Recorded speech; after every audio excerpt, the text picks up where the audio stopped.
Hip politics, baby. Things most men who don't know how to communicate, which is 90% of us, we instead of saying sorry and doing shit, we just try to figure out. We just try to go ahead and fix the problem without acknowledging why we're fixing it. You know what I mean? So it's not going to be a I'm sorry all the time for fucking up. We just want to try to change it. So next time a scenario presents itself, oh no, we just going to show you that we heard you, as opposed to just saying, hey, Curse, I'm sorry. I apologize. I wasn't there. I apologize. I wasn't there. I apologize. I didn't stand as firm as I thought I should for you in your situation. So it's a lot of wounds that are being opened up right now. A lot of them. And it's hard to deal with. It's hard to digest. And it's going to take time. It's going to take time. And I think everybody, because of the tension and how high everything is right now, we all on attack mode. Everybody's defensive. Everybody's defensive right now, no matter what gender. Everyone's defensive. Because even black, even though Black Lives Matter, we still got to deal with the whole fact that black gays and transgenders and everybody else, they matter too. You know what I'm saying? And for some reason, I don't know how that got not included. I don't even know how that was even a problem. You see what I'm saying? But again, I'm learning something new.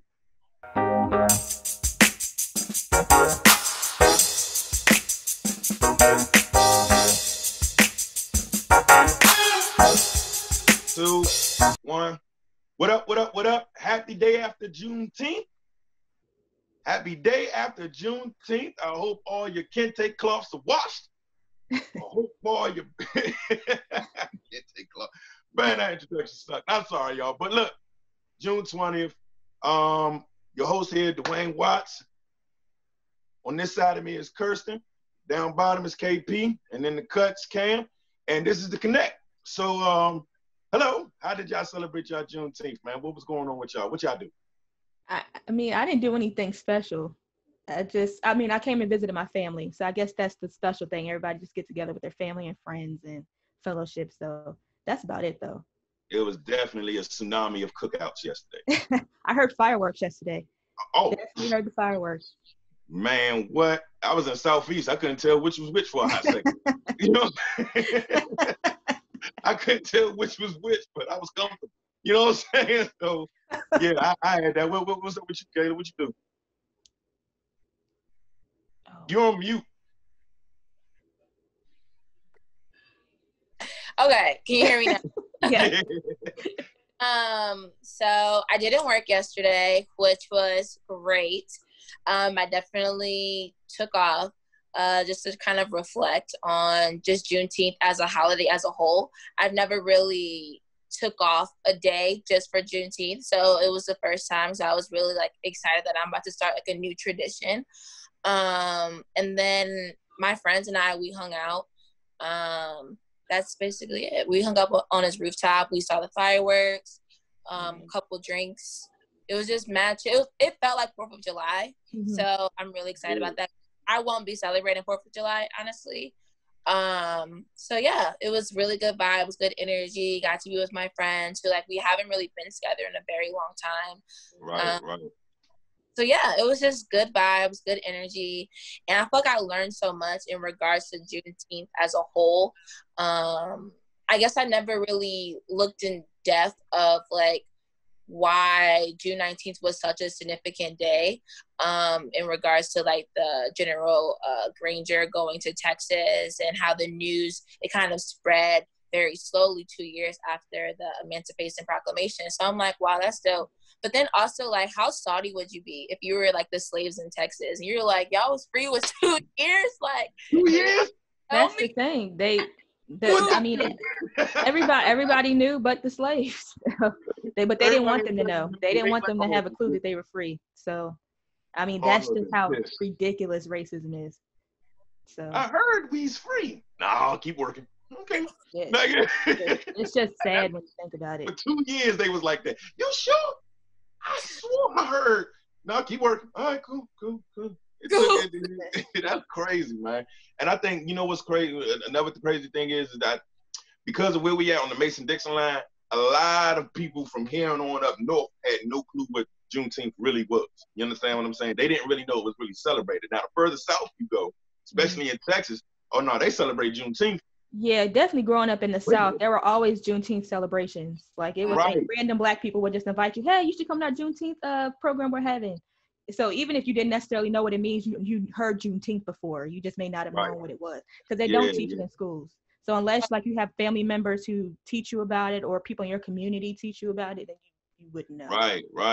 Like I said, I didn't hear about it at all until I got to Atlanta for that little brief moment, and they was talking about it. And I was like, "The hell is a June? Okay, whatever. I'm with it. As long as there's a cookout, I'm there." So, you know, that was my ignorance behind it. But now that I know better, it's different now. But a lot of people didn't know, and I seen that online, and a lot of people started acting brand new on my timeline. Like I really had to turn my social media presence down. I didn't even want to look at all that stuff because a lot of people like, "What's a Juneteenth? Why we start celebrating it now? And we ain't really free. We still out here struggling." I'm like, so there's people that can celebrate, and then there's people that's just born to complain at this particular point. You know what I'm saying? So I don't know. But for the ones that want to celebrate and want to fight the movement and keep everything in progression, there had to be a soundtrack that they had to listen to. So I'm going to pass the aux cord to Kirsten. Tell me what's bumping on now. So your transitions are getting better. I see you. Know, I see you. You better transition. You better do it.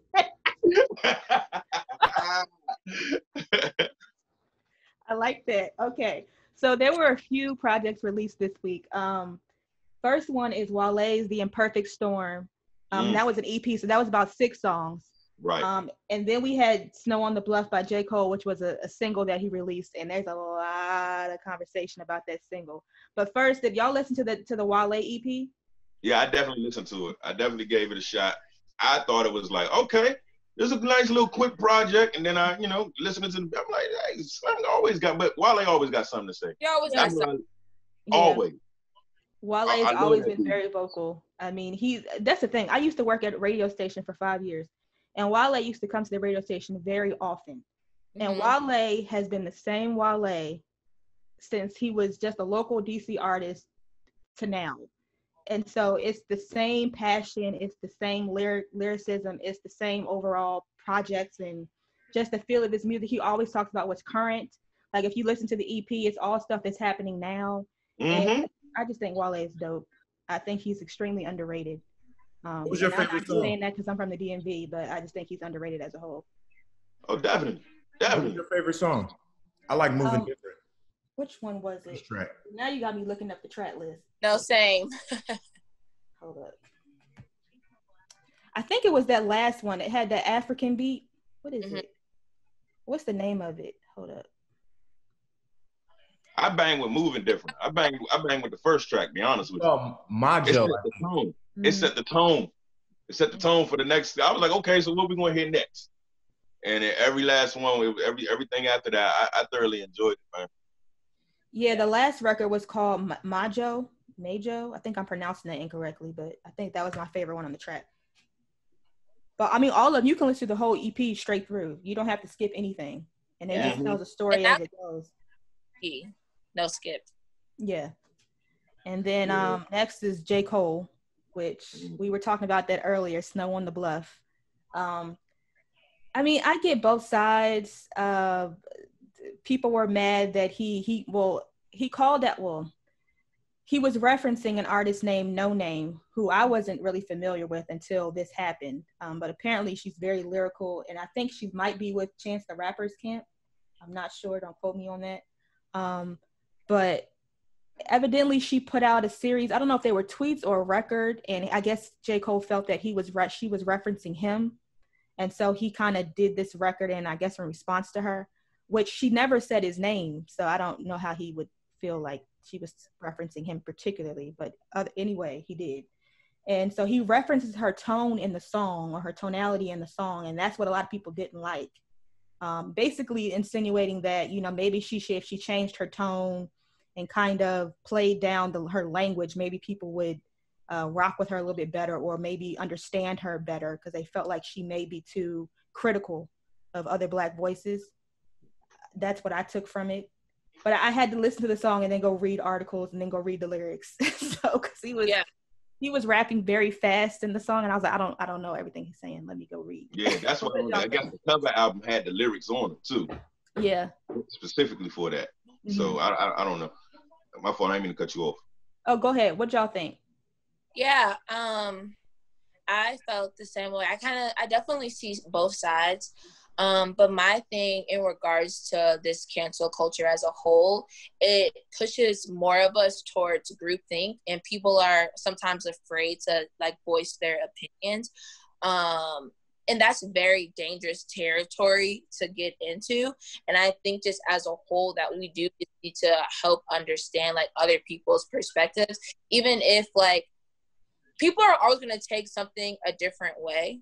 And I'm a JCole fan, but I'm also like a Black woman. So I understand. I know we're talking about like the history of just people criticizing Black women's tone and whatever the case may be. But also I'm just sometimes in regards to cancel culture, it just pushes us towards like we all have to think the same. And maybe he has a different reason of why. And I didn't really get offended by what JCole said. I mean, if he thinks that someone talks down on somebody, that's just his opinion. You just have to respect it. But then talking about like the history of it, I mean, it is a problem, but I don't think he should be canceled. Like, do you guys feel like JCole should be canceled for this? People are just like, no, I didn't. Well, I didn't really see people talking about him being canceled, but they definitely thought the lyrics were problematic. People are canceling him. It's a hashtag. I don't. It's a huge hashtag on it, and to me, it's from all of the super hoteps. But my thing is, and I'm gonna keep it brief. There's a difference between shut up and dribble and just don't yell at me. Do you get what I'm saying? Shut up and dribble, stay in your lane, say where you at, and then just don't yell at me. So I'm not saying that I don't, like I said, I didn't get hip to NoName until this song came out. So I'm doing a lot of research and backtracking on the young lady. First off, she's dope as hell. I done downloaded everything at this point, so now I'm about to just sit down and just listen and see what the hell all this came from. I don't follow her on any social media, so I got to go back and look at all of that and just to see where all of that came from. Because if you look at what Cole's body of work is, everything seems methodical. Everything seems like there's a reason behind it. So he's not going to just come out the cuff and say what he say without there being something there that triggered him to go ahead and say that, if it's really about her, which I don't think it is. I think she's just an example. You see what I'm saying? Of what I don't know. And again, I'm doing research, so I'm just going off of what I'm assuming. I'm just like everybody else. To me, I feel like there's a big bunch of assumptions. Now, I agree. I hope that man end up calling her or finding a way to have a discussion with her and try to, tell her what it is, and they can have a conversation and I can't even say the word right now, but amicably, I'm not even gonna try it, but try to figure that out. You know what I'm saying? And get back on the same page. You know what I'm saying? Because now all of a sudden people acting like Cole wasn't a part of the struggle. Cole wasn't this and that. Cole didn't participate in none of these type of jumps or whatever. It ain't got nothing to do with that. There's levels to all of this blackness apparent. You know what I'm saying? I think that's part of the critique though of him, is that because he is so methodical, when he finally does make a record, he chooses to address a Black woman's tonality and how she should soften the message so that other people can hear it, versus him just keeping it on task of what's happening, the protesting, police brutality, all of that. So if people were critiquing also the tonality piece and, well, why would you choose, because you're so methodical and you're being so vocal in past records, of all the topics you could address when you finally put out a record, this is what you do. So that was part of the argument as well. I agree. Now, because now you're starting shit. So I agree with you on that one. So it's like you finally say something, and that's what you say. Problematic. Now you got to ask whose perspective was he writing from? Was he writing from his own personal perspective, or was he writing from somebody who don't know what the fuck going on, and they're telling him, "Hey, I hear what you saying and whatever, but like, bro, don't be yelling at me because I don't know this shit. Teach me. Don't sit there." And again, we don't know if he writing from his perspective or anybody else. The problem that most. Well, if you looked at his series of tweets, it was his perspective. I didn't see none of it. His series of tweets confirms that was his perspective. Well, I'm finna go look back at all of that. Can't even make that argument now. So I believe you, sir. I ain't gonna tell you you're wrong or anything, but at the same token, I was asking that, my thought process just listening to it was just like, well, who is he? You know what I'm saying? Is he writing from his direct perspective because of the lack of knowledge that he knows or don't know? And if he don't know, then okay, learn. You know what I'm saying? But that was another critique. yeah, that was another critique. You're right. critiquing this Black woman on her tone, but you have access to the same knowledge she has access to. So it's why are you telling her to dumb down her message and her tone when you have access to everything that she has access to? See, I don't think he ever said dumb down your message. Well, I'm saying dumb down, but if you read the lyrics, he's basically saying just kind of soften your language so other folks can understand if they don't feel like you're hollering at them. That's kind of what he was inferring.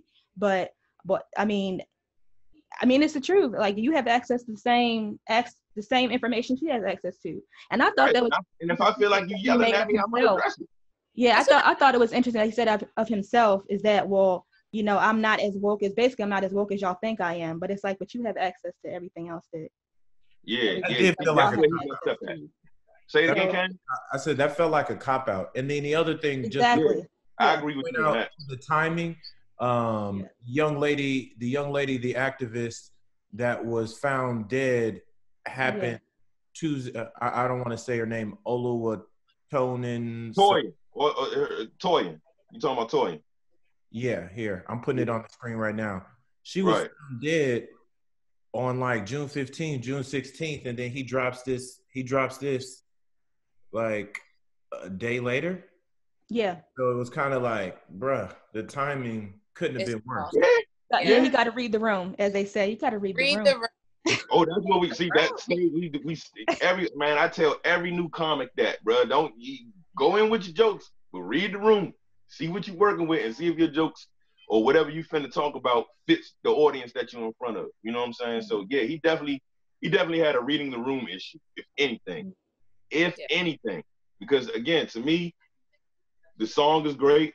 And, side note, if no one's ever seen Snow on the Bluff, it's a great cult classic. Yeah, and the guy was mad when the guy was mad about the song. You know that movie was fake. Like, you're not going to say nothing else about nothing, but that's what you mad about. Okay. Ooh, wait a minute.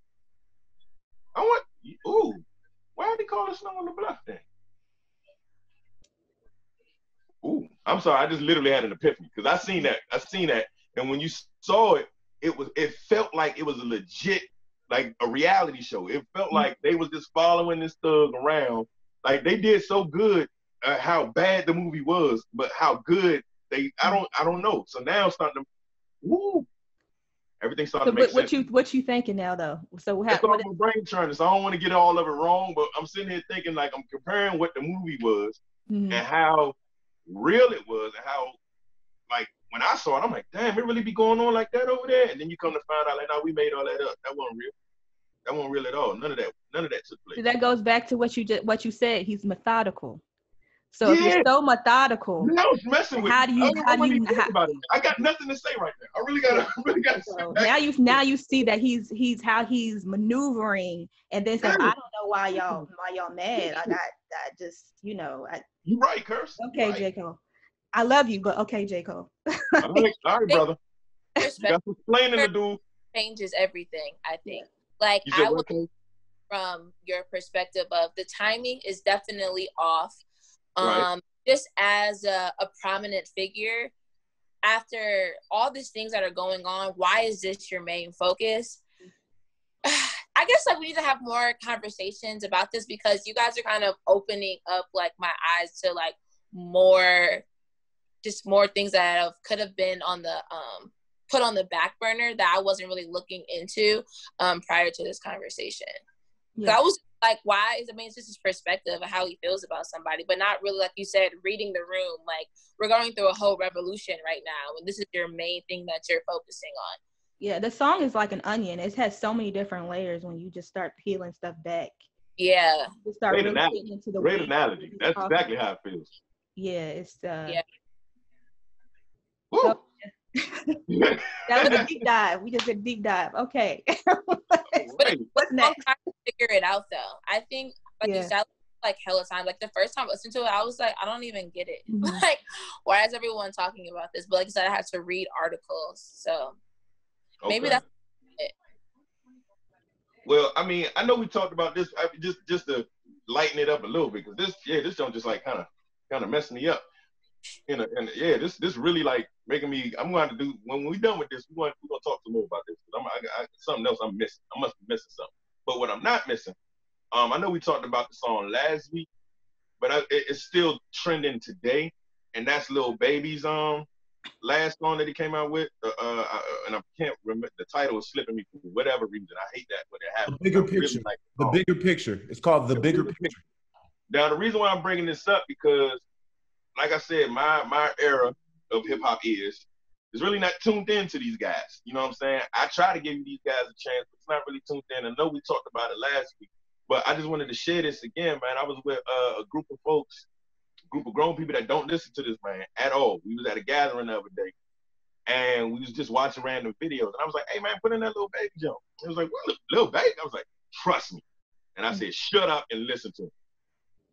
And by the time they got done listening to it, they end up playing it back again. I think we watched that particular video about 5 times again, and was just like, dog, 1, he's spitting, and then 2, he's saying a lot. Like the song is so powerful. It's such a powerful song. Like I don't even think he realized how powerful that song is, man. And I don't think anybody else do. So now what I'm trying to do now is just say, okay, well, Snow on the Bluff came out. Now we got to deal with this, and then we also got to deal with her response, which was dope. Did anybody hear that? I didn't hear her response. I saw lyrics. I think I saw the lyrics, the part of her response. Hey, Slim. I think I 1 minute and 9 seconds of pure torch. Like I said, pure torch. I couldn't believe that song. Not saying I couldn't believe it was that good, but I was like, damn. I don't know you, but I know you now. Like now I want to know you.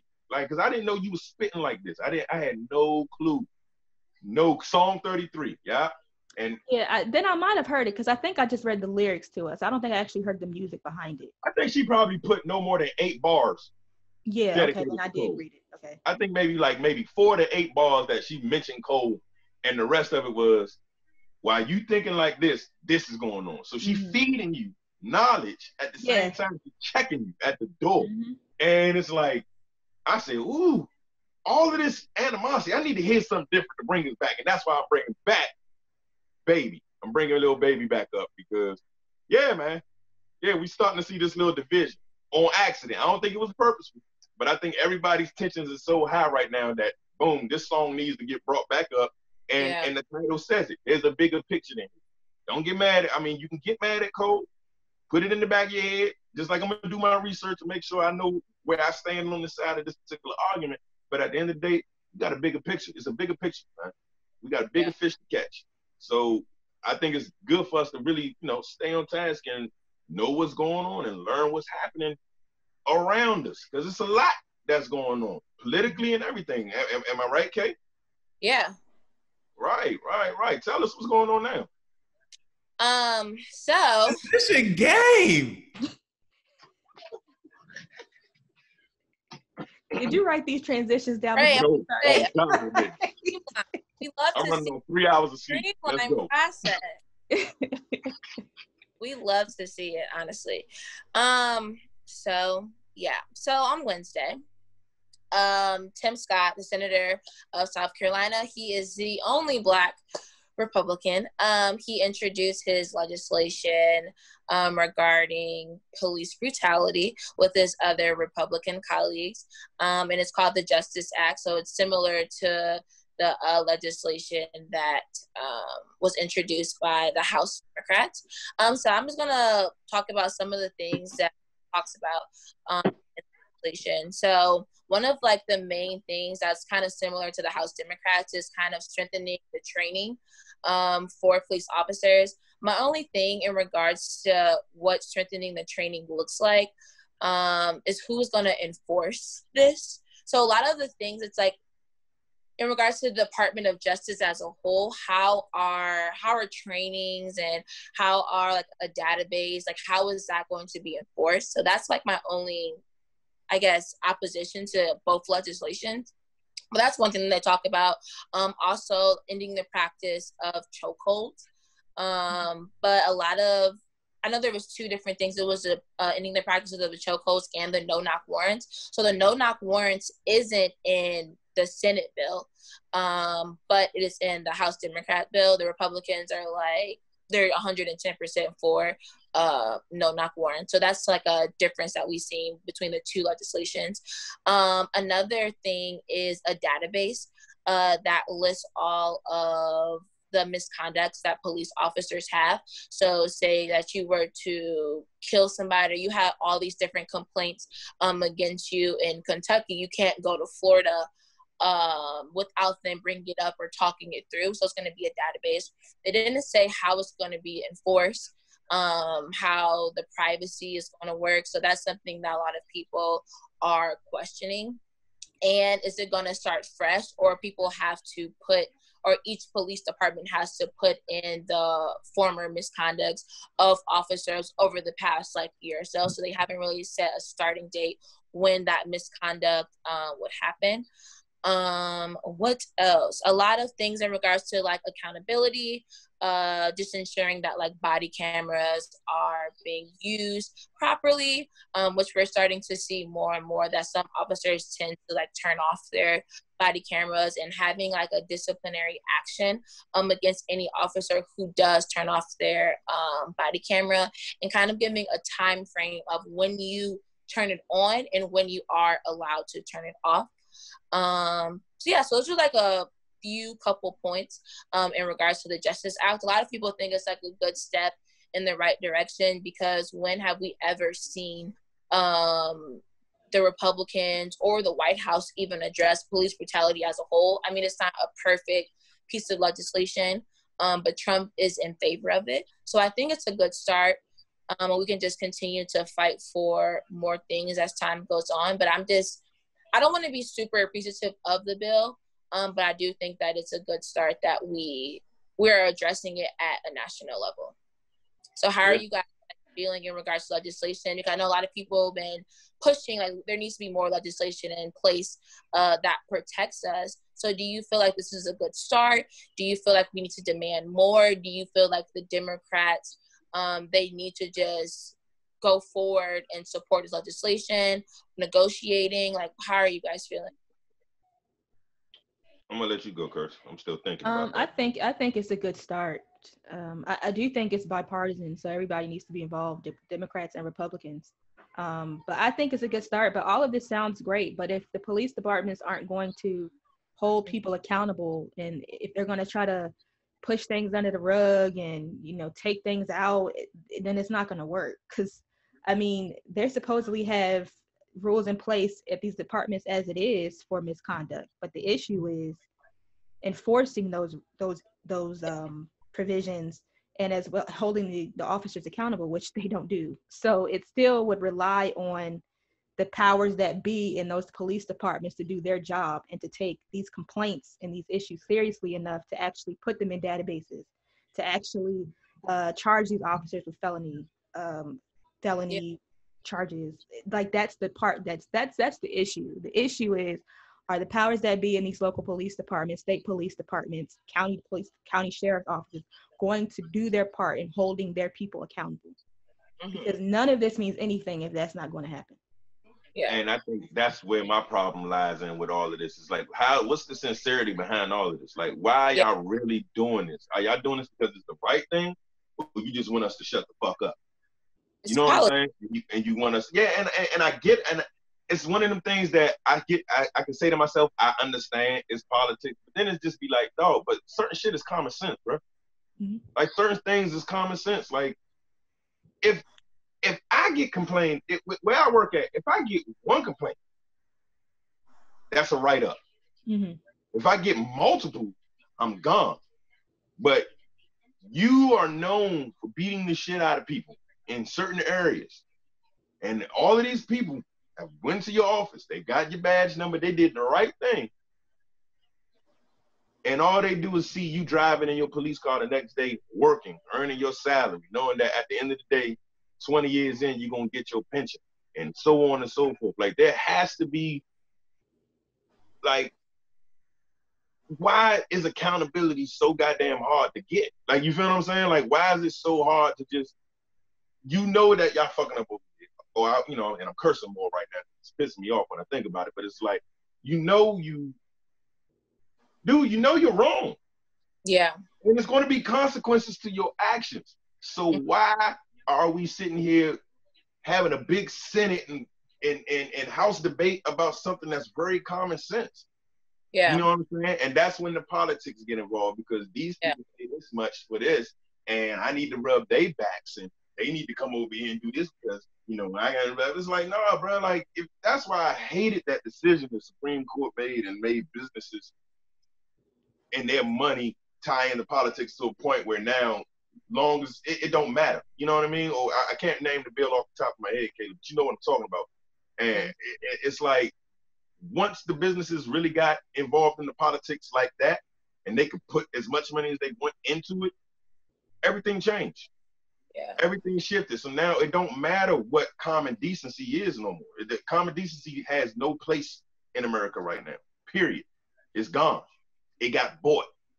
So unless, I'm looking at it now, everything that we're doing right now, I know its intent is to make it look better, but where's your sincerity in it? Do y'all really want it to be better, or do y'all just want it to stop, get it, and get everybody back to normal so the money can start coming back in and getting funneled? And then next thing you know, we getting backdoor deals.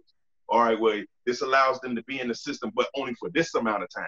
If they go around and haven't had a complaint around this time, then everything else is null and void. It's sealed, so no one else is allowed to see it after a certain amount of time. I mean, are y'all going to treat it like credit reports? Like, what are we really going to get out of this? Are y'all really, that's what I want to know. Like, is this bill going to be sincere? And that's the hard part. You can't really gauge that until you see the actions of everybody else. And it's time that everybody's looking to get rehired, per se. Everybody wanting votes now. So they're going to lean towards whatever the situation is. That's why Black Lives Matter, honestly, at this particular point, to Washington. Selection time. Yeah. Everybody's job's up. And it just happened to be in the middle of a pandemic and a race war, if you really want to call it that. And we really gonna put it out there and be real. So bro, everything that's happening right now, as far as African Americans go right now, we need to milk the shit out of this and take full advantage of it and make sure that at least everything gets set at the table, but don't trust the sincerity of the people that's at the table with you. Yeah, and that's that's very important, because I know a lot of the arguments on the Democrat side is that, you know, if Trump does, you know, sign this into a bill, what does that look like for November, you know? So many people may think that, okay, well, he ended something that was so turmoil to the Black community in regards to police brutality. So now are people going to start voting for Trump? Are people going to be more in support of Trump? But I hate that politics plays like a huge role in just helping people's lives and protecting people's lives. So that's like the downfall of politics, honestly, because some bills do seem like they're optics and they're messaging bills, not bills that would actually truly help our nation. So that's kind of scary, but I think it's up to us in this platforms like this to tell people, you know, what the legislation is and holding their local police stations accountable, which you can do. Like, you could always report, you could always go to media, have media advisories or talk to media outlets about like what's going on in your local precinct, and I'm sure that they would try to change it. Nobody wants to be embarrassed at the end of the day, you know. My question to you guys is that, and I heard this in some of the protests, like in the rallies I've been at the last couple of days, especially yesterday. Whether it's the Democratic bill, the Justice and Policing Act, which we talked about last week, or this Justice Act, all of this that's been going on, and all we get is an end in chokeholds and a supposed national registry of police officers who just so they can't get another job. No police brutality being a federal hate crime. No national commission to investigate police departments as a whole. To investigate that. No increased training hours. Like, there's been visualization around the internet about how many hours they train versus how many other hours other professions train. So no increased training. Like, what do y'all think about that in terms of like? It was something else, Cam. I didn't mean to cut your question off. It was something else that I thought you were going to say, but the immunity. What's the name of that? Say it again. Qualified immunity. Qualified immunity, like that part too. Like why are they fighting hard to keep that? Why are you fighting hard to keep that? That goes back to that accountability and the sincerity and what I was talking about. Go ahead, Cam. I didn't mean to cut you off.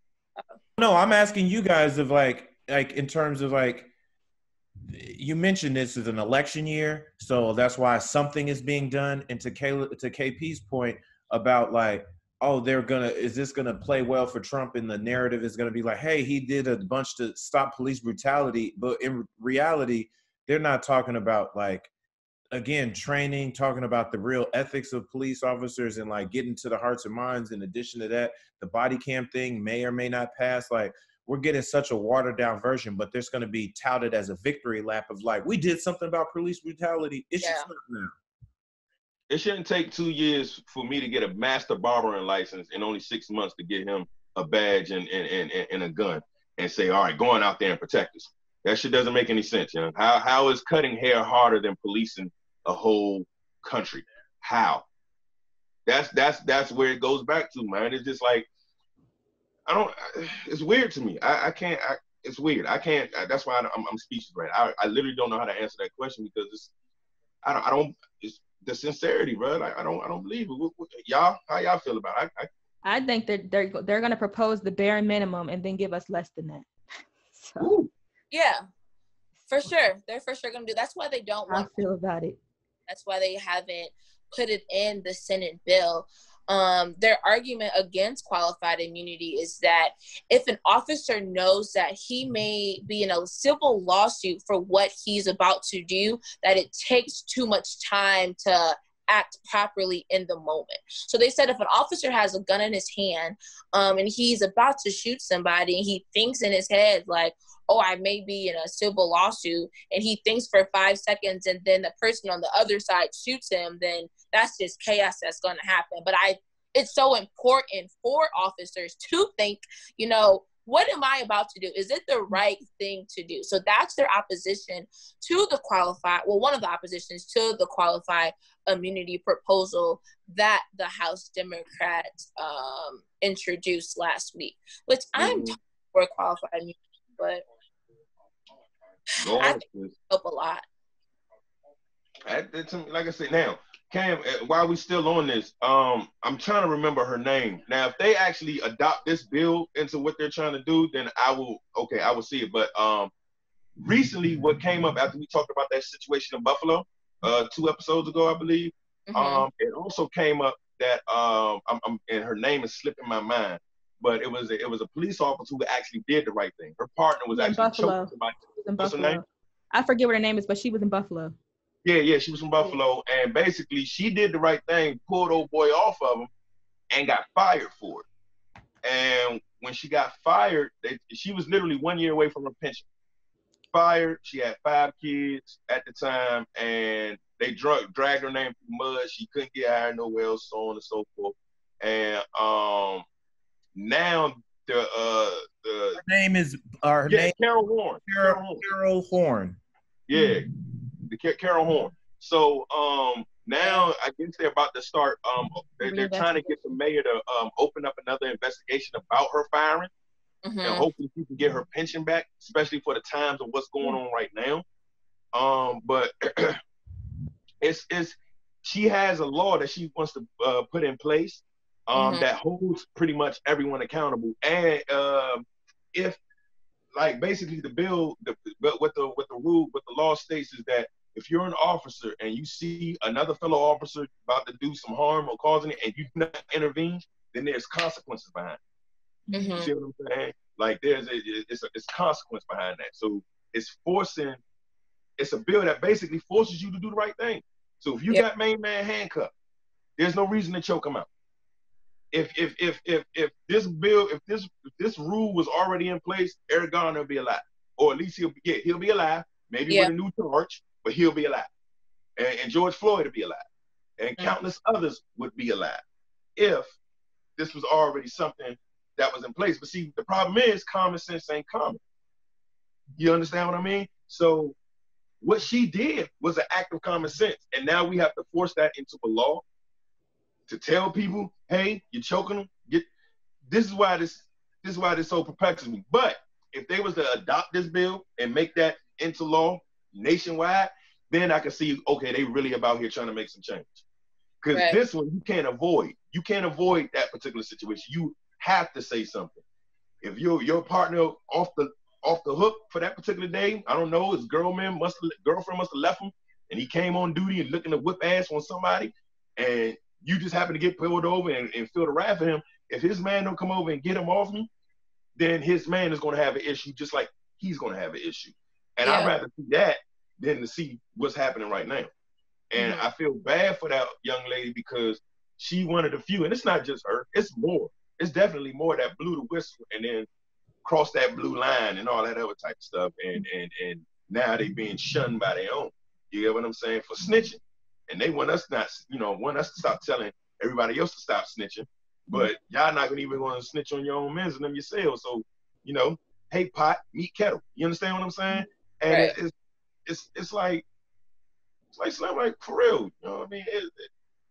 Something going, I don't know, man. All that, like I said, right now is a big ass gumbo.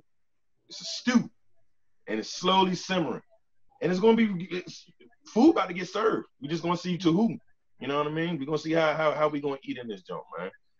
It's like a big ass just what the fuck on this whole situation, and y'all know what I'm about to do. Yay! Speaking of what the fuck, you understand what I'm saying? Just to lighten the mood up, but also, with the Juneteenth happening, there was a big ass discovery for other people. I actually kind of knew this maybe about a few years ago. I discovered this, but Beethoven's black. Beethoven's black. Now I actually thought about that one before I came on the air. I just, I wanted to put that part on there. But yeah, apparently Beethoven's been black this whole time, and that is like kicking the teeth in a lot of people's kick. Yeah, it's a kick in the teeth to a lot of people that didn't want to believe that. I heard about it 5 years ago, and then the tweet resurfaced. I want to say yesterday on Juneteenth, and now everybody's losing their mind. They was like, "Bro, I didn't know he was black." And I'm like, "Yeah, dude was black, and he made some of the most beautiful music ever on earth, just like we've been doing with hip hop, rock and roll, blues, and everything else that everybody else enjoys in this motherfucker." So I'm not surprised. I'm surprised that everybody else is surprised. But you know what I'm saying? Like, it don't take much, man. A few teachers, they talked to Beethoven's, I'm saying they talked to, like they just recently did it. But yeah, they said that throughout history and research, they spoken to his lovers, his students, and so on and so forth. And they said, man, dude, a brother. At the end of the day, he had big lips, forehead sticking out, real curved and pronounced, as they want to say. That's the nice way of saying your forehead big as shit. But it was pronounced. He had thick lips, Negro nostrils, and powder. Yeah, I have to look more into this. And coarse hair, they said. He had coarse hair.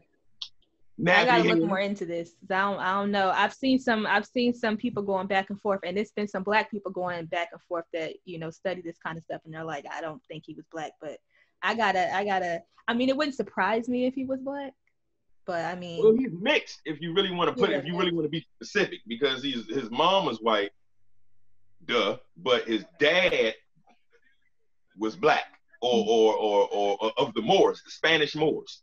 No, I'm sorry. His mother was a Spanish Moor. His father was white. You see what I'm saying? So, yeah. Why not? Why can't that make sense?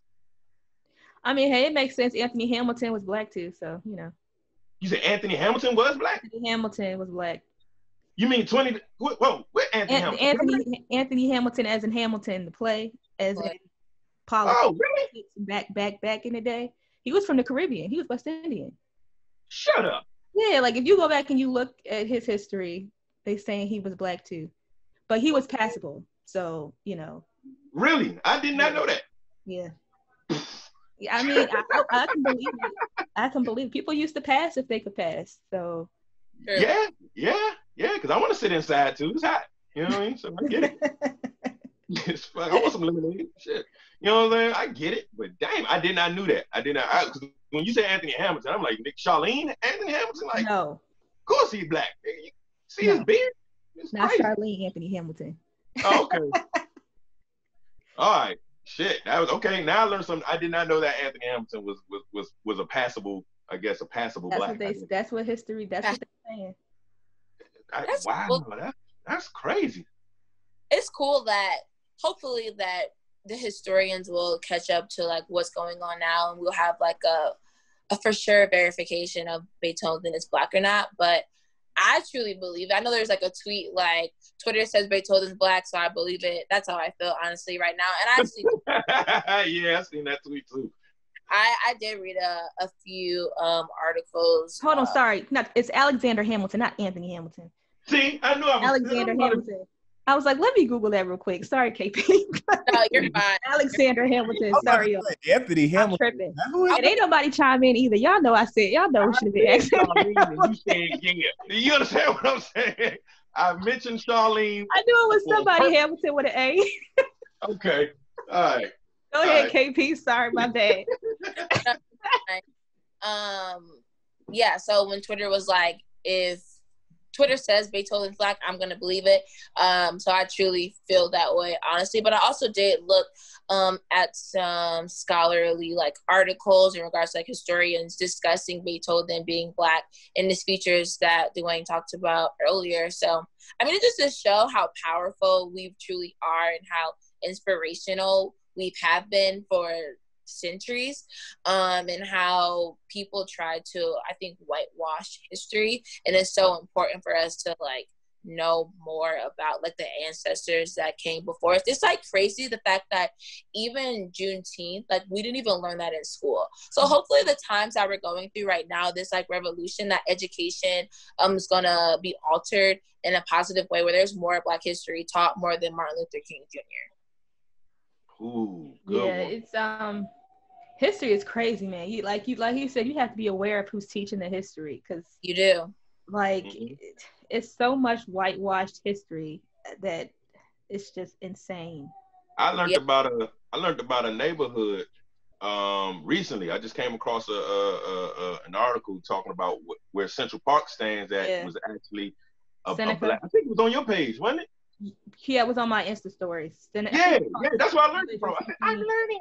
You know what I'm saying? But but yeah, I watched it on your Insta story, and I clicked to it, and I was like, "Get the fuck out of here! I didn't know that." Yeah, like, I mean, New York was the wilderness. Like, that's crazy, and y'all just ran everybody up out of there saying that they would dog it. Mm-hmm. What, mangrels? Yeah, they just was like, "Oh, y'all don't need to be here, so we're gonna build this huge park, and y'all can go." It got like and the way that they did it is again methodical. They started out saying that it was just a shanty town, it was this and that, and then it just got to the point they were like, "Look, niggas live here. Yeah, y'all want to niggas live here. Fuck them. We gonna bulldoze all this. And now we just letting y'all know. We letting you know we getting the niggas up out of there. We about to build up some new shit. We gonna build. Some and they were well-to-do Black people. They weren't. They were well-to-do. So it's insane. Yeah, they were well-to-do niggers with the ER at the end, and that's pretty much what it is. Don't matter how well-to-do you are, you still a nigger with the ER. You understand? So, you know, shit. Diddy would have motherfucking got his ass moved the fuck out with his well-off nigger ass. You know what I'm saying? Because that's how they looked at him. Man. I don't know, man. I'm learning so much about this. Like you know, it's all of this stuff that should have been in Black history that wasn't. That now it's starting to get put in. Now it's like, man, it's a lot to take in, man. But I'm happy as hell for it, because I get to teach my son all of that. You know what I'm saying? I get to teach my daughter these type of things. They know. They own it. You know what I'm saying? Especially my son. Pure on it. You know what I mean? Like, I got to convince him that white people are nice. That's how deep into it he is. He don't trust nobody white. And I'm like, dude. And I didn't even do it. He went to a museum and came back. What museum he go to? What museum was this? He didn't even go to an African American museum. A field trip that he went to, it was a Native American museum, because his mom is I forgot the Powhatan tribe or something like that. Powhatan, probably. I can't pronounce it for nothing. I think it's Powhatan. That seems like that's what you're trying. Powhatan. There we go. I'm a Powhatan, right? Because I actually say it how it looked. So yeah, Powhatan tribe. Their whole, like, seriously, like, really got Indian in their family. You know what I'm saying? And there's a wing in that. There's like a piece of their family history in that museum. So, long story short, he went to that museum and came back like, "What is wrong with white people?" And I'm like, "What are you talking about?" It was like, "Why are they so mean? I mean, they just coming over, taking people's stuff, and like, for what? Like, what for what? And then y'all killed all these people." He was like, "I'm done with white people." I said, I said, you're 8, bro. He was 8. You know what I'm saying? Like, he was 8 at this time. He's like, I'm just done with it. I said, oh, shit. Now I got work to do. Now I got different work to do. To convince them that they better, that not all of them are like that. He's like, nope. Yeah. Nope. You can't sell me on that, Dad. Get these white people. Now he, you know, so it's funny as hell. It's fun trying to get him out of that, but still let him know. And it don't help that what's going on in the world is what's going on, and he sees it. So I don't know, man. It's scary, but I'm working on it. I'm working on it. Well, it's raining outside. Is it raining on y'all end right now? Nope. I hear some thunder though. You hear it? Okay, because it's getting. It's raining like crazy over here. You said what, sir? I said it's raining like crazy over here. Where are you at? Northeast. I thought you was in Florida. No. Oh no, I didn't go. You on vacation, y'all? I didn't go. Man, Florida has the highest spike of corona cases this week. I was like, I can't cancel that. Yeah, I didn't want to say that last week, but I like, if you want to go to Florida, go to Florida. What, Cam, haven't you been protesting like all week? I mean, I've been protesting for 3 weeks. You got that shit already, man. You fine. No, I went and got quarantined for 15 days, Cam. 15. Not 13, you already got 15. That shit, man. You fine, bro. You good. Don't worry about it. Protest took off for a little, got tested, and just got back, and he's negative. He doesn't have corona, so he's just like, I don't know. Man, look, if it ain't broke, don't fix it. Here's the thing. This if it ain't broke, don't fix it. That's how I look at it. Please don't take my medical advice, black man. We need to go get checked out in all other kind of facets. But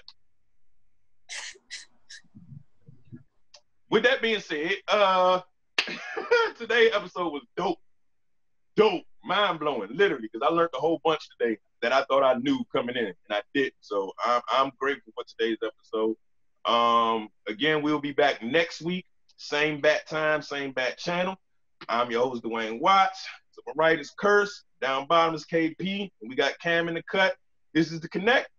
And we out. We outie. Have a good weekend.